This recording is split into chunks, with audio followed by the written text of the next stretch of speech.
Olá, sejam todos bem-vindos a mais uma aula da nossa disciplina de estatística multivariada.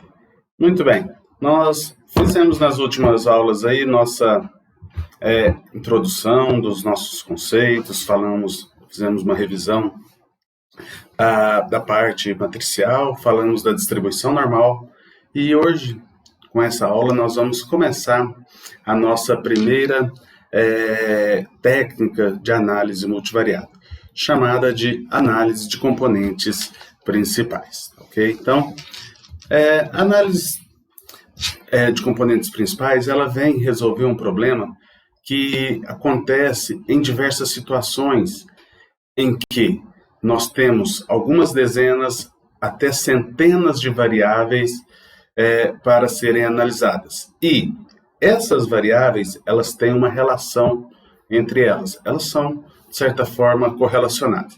Então, como eu tenho muitas variáveis, é uma dimensão muito grande, um espaço dimensional muito grande a ser trabalhado. Então, se torna difícil, né, de visualizar padrão de relação entre essas variáveis.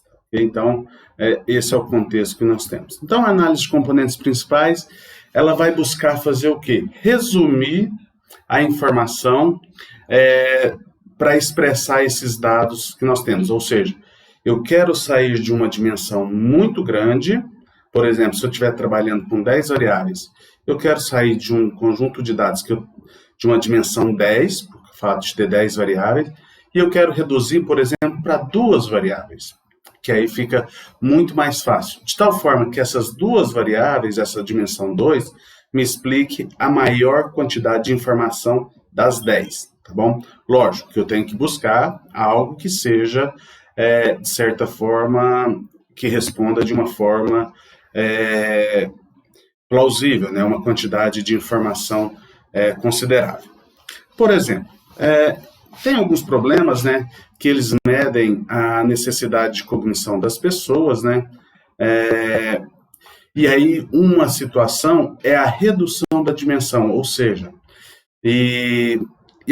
aplicar índices, né, ou criar índices para esses dados que foram criados, tá bom? Então, eu posso utilizar a análise de componentes principais nesse sentido.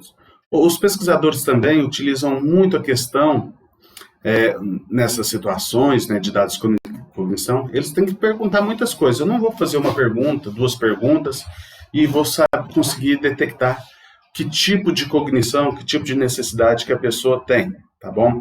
Ou uma propriedade particular daquele respondente, ou daquele grupo que respondeu. Então, eu preciso me basear em várias perguntas. 1, 2 perguntas não vai me resolver. Então, daí nos mostra, né, que temos várias variáveis. Bom, por exemplo, eu posso pensar, né, dentro desse contexto, se um determinado grupo de pessoas, se um determinado sujeito, se ele gosta, né, de situações que envolvem um raciocínio e também resolução de problemas. Então, pensando numa situação como essa, né, para essa necessidade de cognição, formulou-se, né, 18 questões. E nessas perguntas, né, eu já vou mostrar quais são essas perguntas, você vai perceber que o score alto, quando a pessoa dá uma nota alta, né, indica, né, que a pessoa tem uma necessidade baixa de cognição. Então, a gente diz que é o reverso. Tá bom? Então, por exemplo, eu tenho essas perguntas aí. 18 perguntas, né, que foram utilizadas, né, para fazer um levantamento da necessidade de cognição dos respondentes. Então, lá tem a pergunta 1, eu prefiro problemas complexos a problemas simples, né? Então, quanto maior a nota, né, a pessoa der para essa situação, maior a necessidade de cognição dela.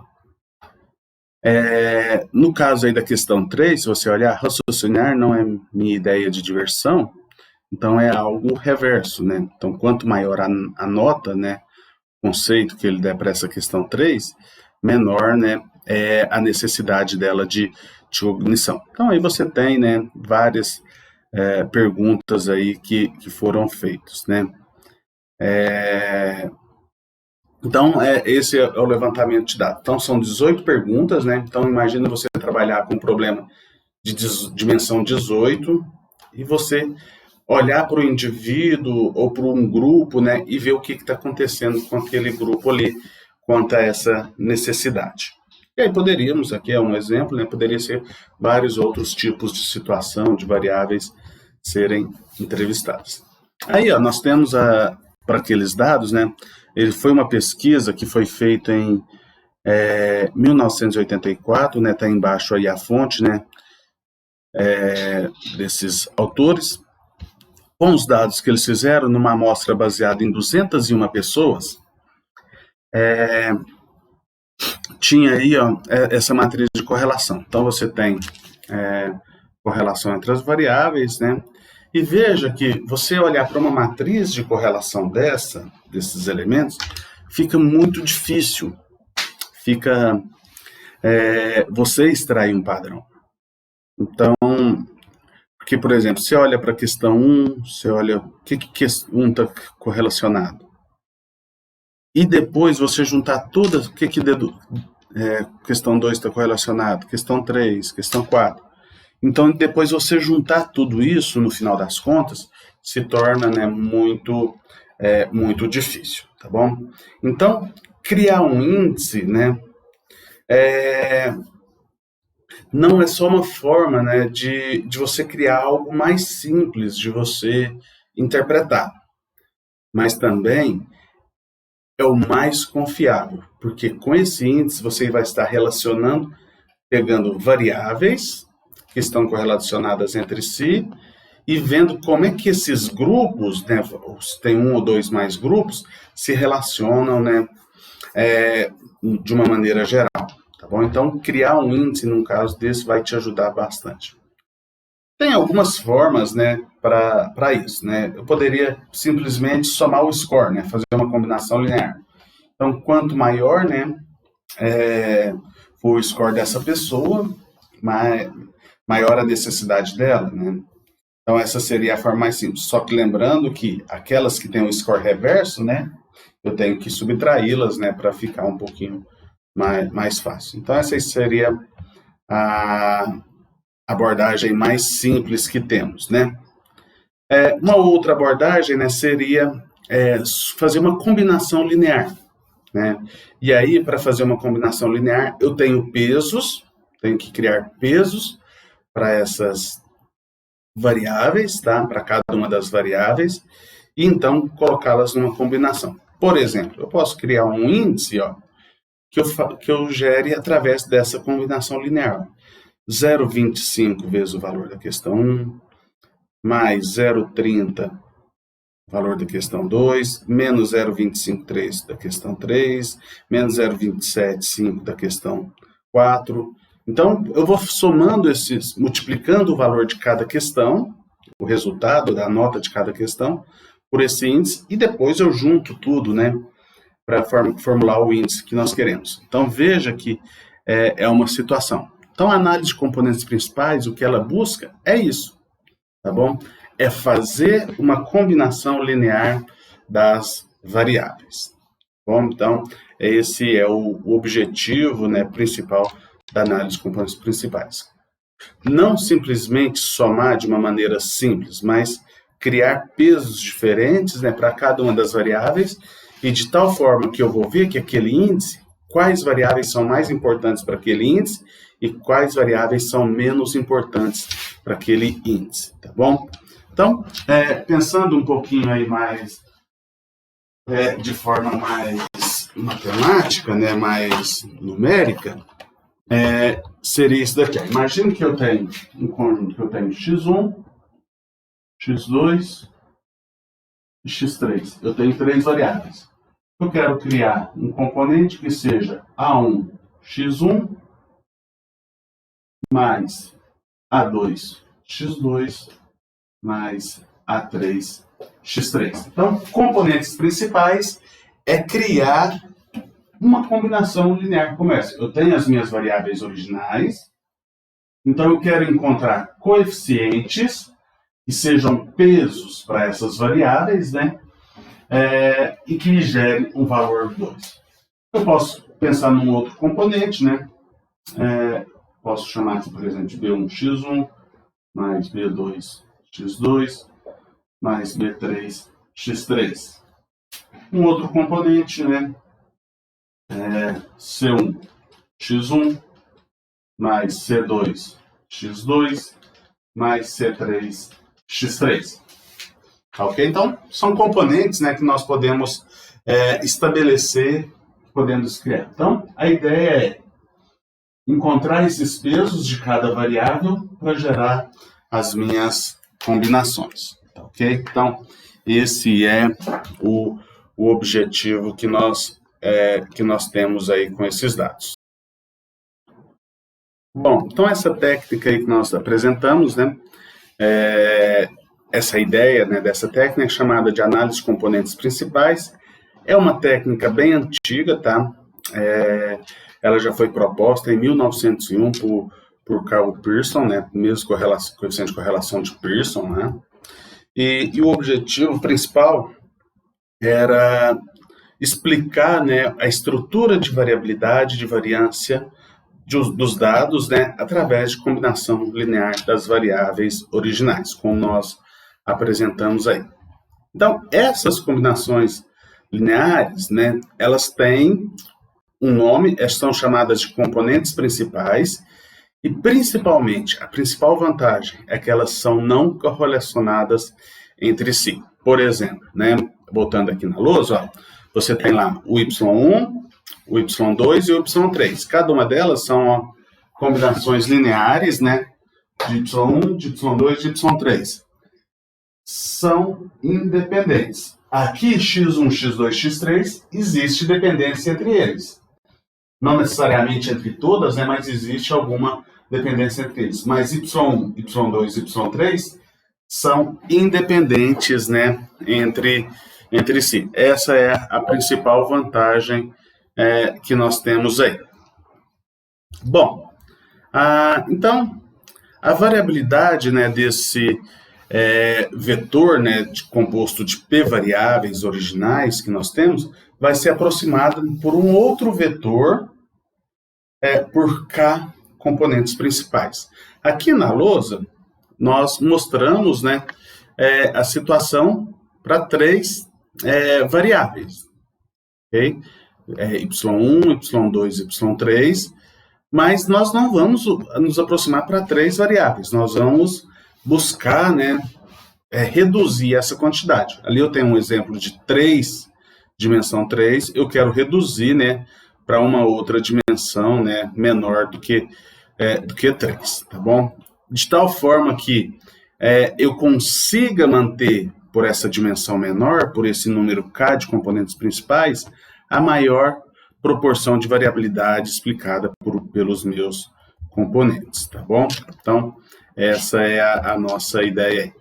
Então, se eu tiver um vetor aleatório, se ele for baseado em uma distribuição normal P variada, além das componentes, né, serem não correlacionadas, serem independentes, elas também terão distribuição normal. É possível muito bem mostrar isso daí. Nós não vamos entrar nesse detalhe, né?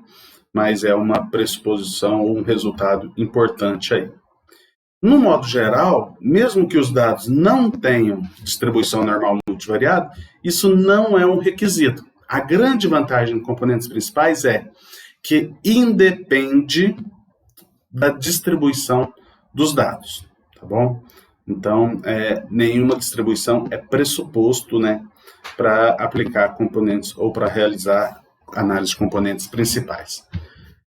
E aí, a análise de componentes principais vai envolver, né, a decomposição da matriz de covariâncias. Ok?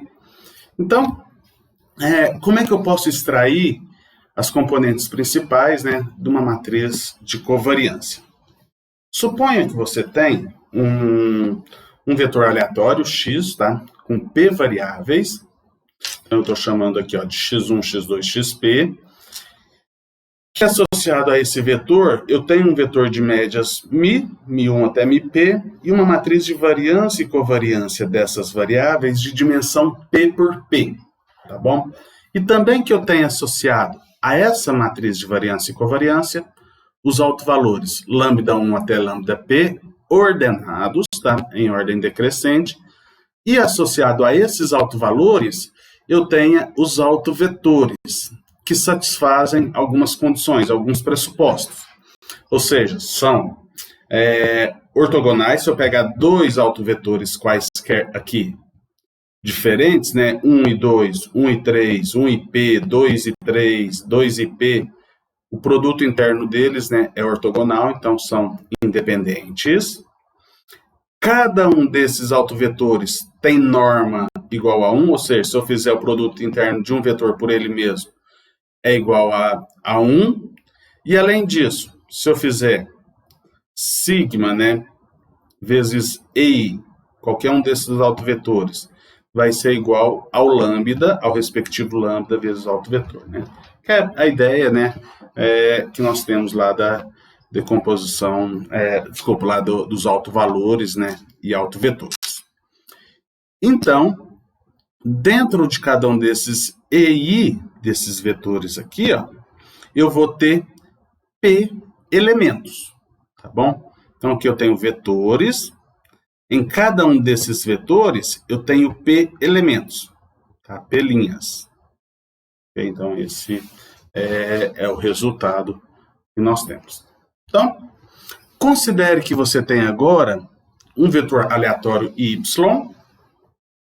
tá bom? De tal forma que esse Y, ele é obtido de uma matriz O vezes a matriz X. Quem que é essa O?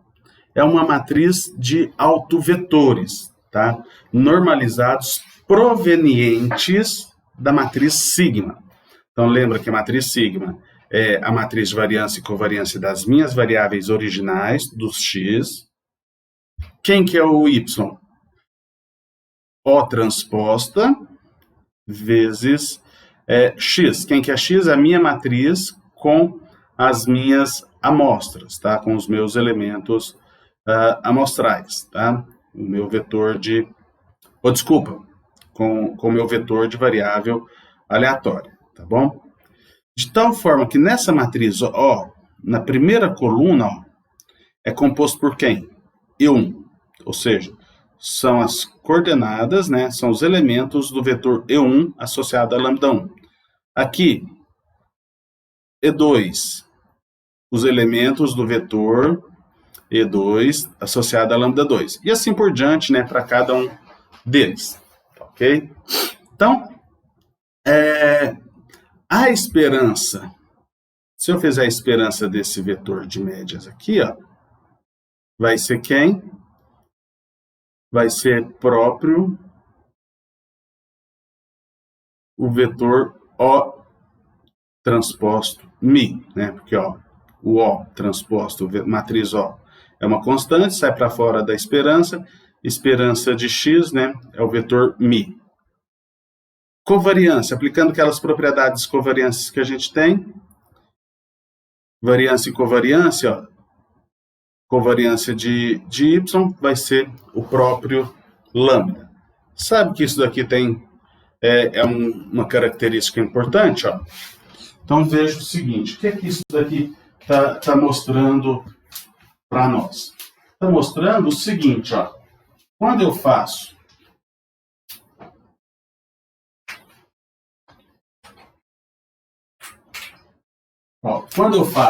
variância de Y, é igual a uma matriz lambda1, por exemplo, eu vou colocar aqui lambda2, lambda3. Lembra que o Y é um vetor. Então, ó, eu tenho, e esses vetores, né, Y são as minhas componentes principais, e eu falei que eles são independentes. Ok? Então, ó, eu tenho aqui, ó, variância de Y1, variância de Y2, variância de y3. Como eles são independentes, ela vai ser zero. Então, o que eu tiro daqui? Que a variância de y1, da variável, da componente principal 1, ou da combinação linear 1, é lambda 1. Variância da componente principal 2, lambda 2. Variância da componente principal 3, lambda 3. Então, os autovalores, para nós, nesse caso, lembra que os autovalores são os autovalores da matriz de correlação das variáveis originais. Os autovalores lá de x, ou melhor, de sigma, representa as variâncias de cada uma das componentes principais. E a gente tem uma questão ainda, ó. Lambda 1 maior ou igual que lambda 2, que é maior ou igual que a lambda 3. Essas variâncias estão em forma decrescente. Então, ó, lambda 1 representa, ou está concentrado em y1, a maior variabilidade possível, porque o lambda 1 é maior. Depois, seguido, vem y2 e depois em y3. Então, vai chegar um certo momento que uma determinada variância, né, uma determinada componente, ela explica muito pouco. Eu tenho pouca variabilidade, pouca informação dos meus dados associada a essa componente. Então, quer dizer o quê? Que eu não preciso de usar todas as componentes. Algumas eu vou poder descartar. Mas quantas nós vamos discutir, né, um pouquinho mais para frente aí nesse contexto que nós temos, tá bom? Então, a ideia é, pensando naqueles conceitos lá de combinação linear, né, que eu tenho uma combinação linear fixa, né, de algumas variáveis, naquelas propriedades, a gente consegue ver que a esperança é essa quantidade, né, a matriz O transposta vezes o vetor μ, e a minha variância das combinações lineares é propriamente esse lambda, ok? Então, é esse contexto que nós temos aí. Então, as variáveis aleatórias do vetor y, né, são não correlacionadas, que como nós vimos ali no quadro, as variâncias entre os y, né, as covariâncias entre os y são zero, então nós temos essa situação, então são não correlacionadas, tá bom? Então surge a ideia, né, de utilizar as combinações variáveis de y, né, como uma forma alternativa, né, para representar a estrutura de variância e covariância dos dados, né, tentando sair de uma combinação linear de uma estrutura maior, de uma dimensão maior, para uma dimensão menor, né? Por exemplo, nesse caso aqui que eu mostrei, né, supondo que eu tenho lá 3 variáveis, x1, x2, x3 inicial, eu faço combinação linear delas e gero os y, né? Eu posso analisar x1, x2, x3, por exemplo, numa dimensão 2. Opa, bem melhor eu analisar uma dimensão 2 e de forma independente do que eu analisar a dimensão 3 e tudo dependente. Vai ser muito mais difícil para nós, tá, ok? Então, essa é a ideia. De tal forma que isso nós garantimos, né, que os vetores aleatórios x e y têm a mesma variância original, né, porque quando nós encontramos os y, que é a combinação linear das variáveis, né, nós conseguimos manter a mesma informação dentro dos y e dentro dos x. Que está em x, né, a gente consegue manter em y. Não tem nenhuma alteração na variância total, nem na variância generalizada. Ok? Então, é uma informação muito importante para nós aí. Então, algumas definições, né, a respeito de componentes principais. A j.ª componente principal da matriz sigma, da matriz de correlação, da matriz de covariância, ela é definida como sendo EJ Quem que é EJ?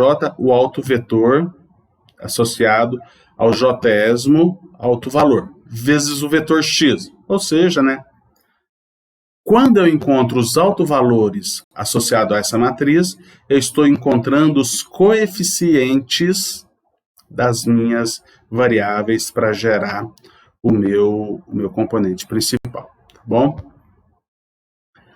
A esperança desse valor vai ser propriamente o elemento, né? EJ, o autovetor EJ transposto vezes o vetor μ, a variância de cada um desses EJs, né? Para J de 1 até P, já que eu consigo extrair até P autovalores dessa matriz, vai ser o próprio lambda J, o próprio autovalor.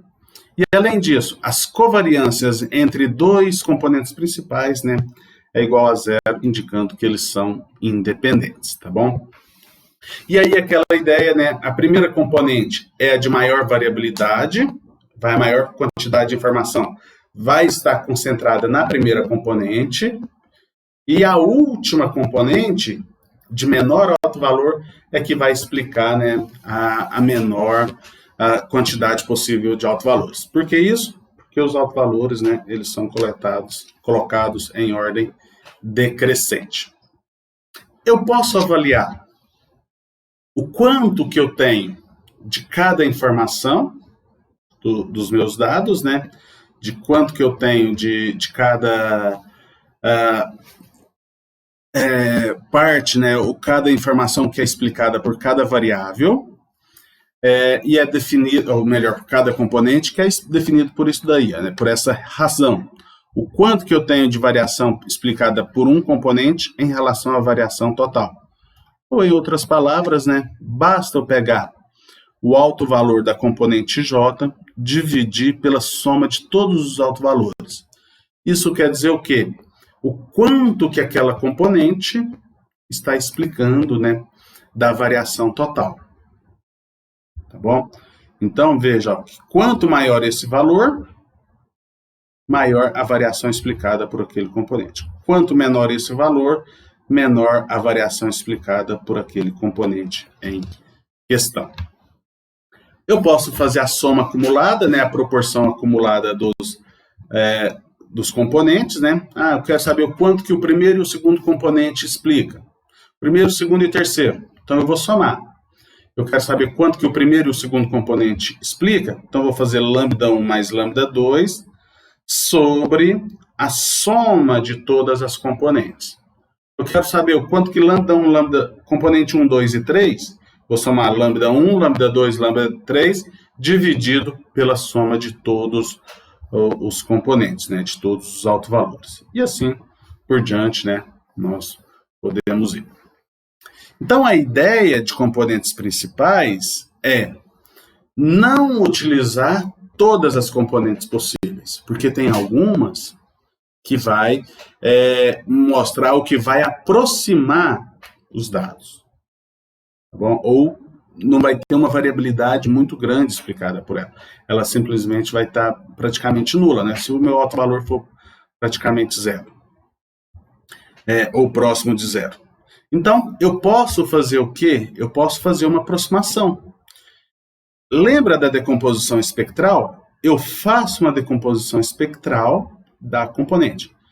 Eu tenho uma matriz sigma de dimensão P por P. Eu posso decompor ela em P componentes, mas eu vou aproximar ela por um número K de componentes que é menor do que P. Então, vou fazer o somatório de lambda J vezes EJ vezes EJ transposto. Então, pego o primeiro autovalor vezes, vou multiplicar pelo primeiro autovetor vezes o primeiro autovetor transposto. Então, eu tenho uma matriz.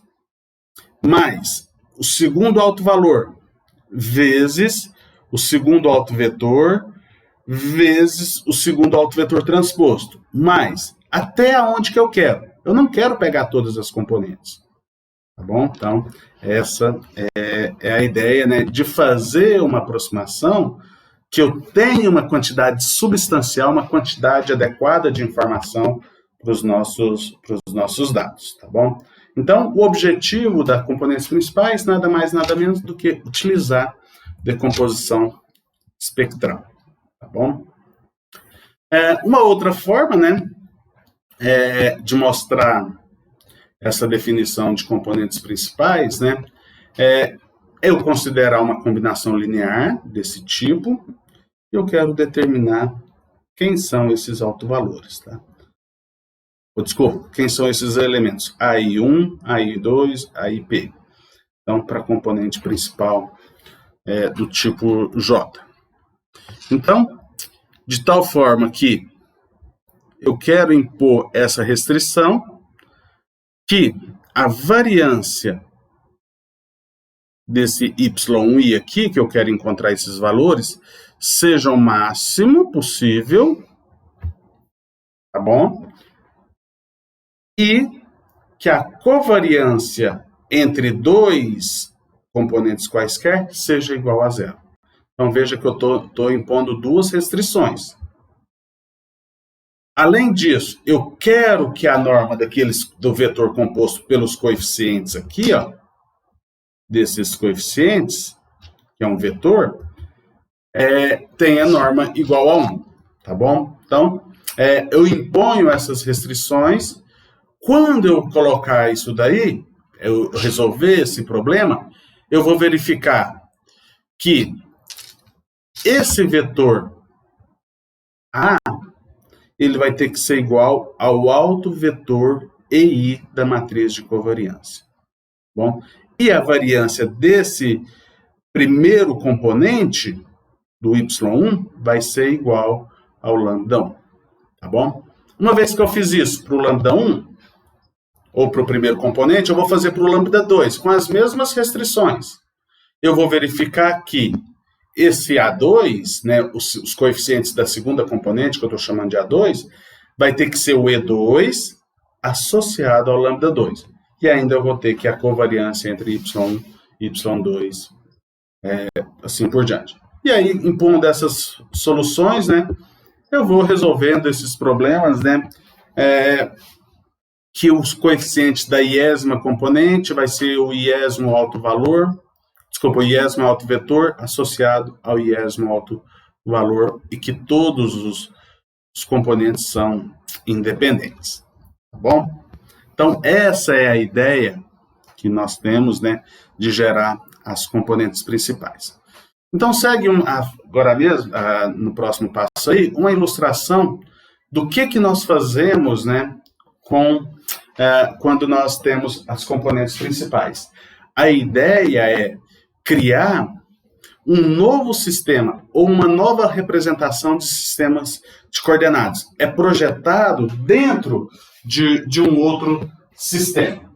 Por exemplo, vamos imaginar que você tenha aqui duas variáveis, só para você entender um pouquinho mais o que eu estou falando. Suponha que você tenha aqui, ó,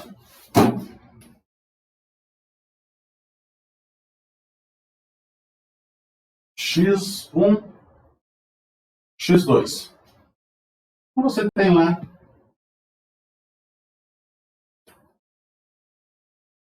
alguns pontos. Tá? Então, só um caso bidimensional. Quando você faz uma componente principal, o que você está fazendo é criar um outro sistema de coordenadas. Tá? Então, você tem agora o y1 e o y2. Vejam que esses pontos, ó, eles estavam associados aqui e aqui. Aqui e aqui. Mas quando eu crio o outro eixo, ó, esse ponto aqui, ele não está mais associado a esse valor e esse. Ele vai estar associado aqui, ó, a esse ponto e esse outro ponto. Esse valor aqui, ó, ele está associado a esse ponto aqui de y1 e esse outro ponto de y2. Tá bom? Então, essa é a ideia. É encontrar um outro sistema de coordenadas, né, para avaliar, né, interpretar o nosso conjunto de dados. Por exemplo, o que vai acontecer? Se você perceber, ó, eu tenho aqui uma certa variabilidade em x1. O que vai acontecer em y1? Vai maximizar essa variabilidade dos meus pontos em y1. Eu tenho uma certa variabilidade em x2. O que vai acontecer em y2? Vai ter um encurtamento da variabilidade do y2. Então, ó, aquela variação que estava dividida em x1 e x2, eu concentro ela em y1, a informação desses mesmos dados em y1, e então eu consigo extrair as informações que nós precisamos, tá ok? Então, o sistema gráfico, né, a representação gráfica é essa daí, né, que nós queríamos mostrar para você, tá bom? Então, muito bem, essa é a ideia que nós temos, né, de componentes principais. Nós vamos trabalhar um pouquinho mais na próxima aula, tá bom? Então, mais uma vez, obrigado a todos, bons estudos e até o nosso próximo encontro.